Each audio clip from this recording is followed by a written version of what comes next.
So நிறைய பேர் வந்து ரெக்வஸ்ட் பண்ணியிருந்தீங்க இந்த ஜெர்மன் நியூமராலஜி எப்படி ஒர்க் அவுட் பண்ணணும் அண்ட் என்ன மாதிரி ரூல்ஸ் அண்ட் ரெகுலேஷன்ஸ் வந்து ஃபாலோ பண்ணணும்னு சொல்லிட்டு. ஸோ அவங்களுக்கான இந்த வீடியோ தான். ஸோ கம்ப்ளீட்டாக இதை பாருங்கள், you'll be getting some idea. So இதில் வந்து பார்த்திங்கன்னா ஃபர்ஸ்ட் நம்ம பார்க்க போகிறது டேட் ஆஃப் பர்த் யூஸ் பண்ணி எப்படி நம்ம ஜெர்மன் நியூமராலஜியில் ப்ரிடிக்ட் பண்ண போகிறோம், அது என்ன நம்மளுக்கு ராசியான நம்பர், ஸோ அதை யூஸ் பண்ணுறது எப்படின்றத நம்ம இப்போ வந்து பார்க்க போகிறோம். ஸோ இதில் கான்செப்ட் என்ன எப்படி இருக்கும் பார்த்தீங்கன்னா, ஃபர்ஸ்ட் உங்களோட வந்து டேட் ஆஃப் பர்த்தை நீங்கள் எழுதிக்கோங்க.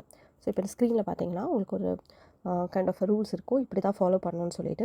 ஸோ ஜஸ்ட் பாருங்கள், இது வந்து கணக்கீடு முறை எப்படி நீங்கள் கால்குலேட் பண்ணணும்னு சொல்லிட்டு using your date of birth.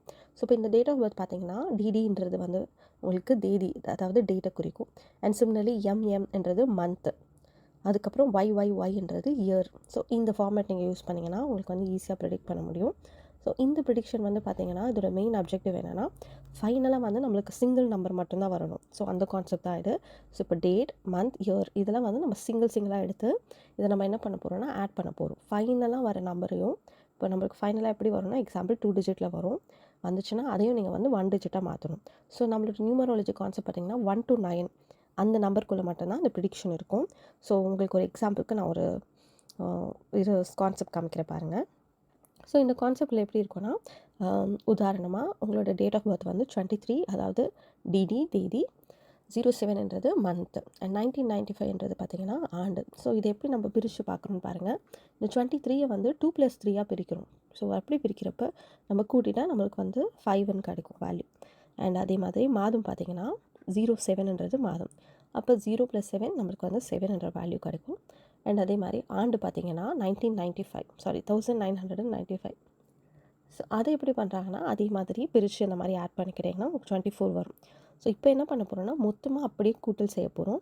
So 5+7+24 உங்களுக்கு என்ன வேல்யூ வந்துச்சோ அதை ஆட் பண்ணிங்கன்னா உங்களுக்கு 36ன்னு கிடைக்கும்.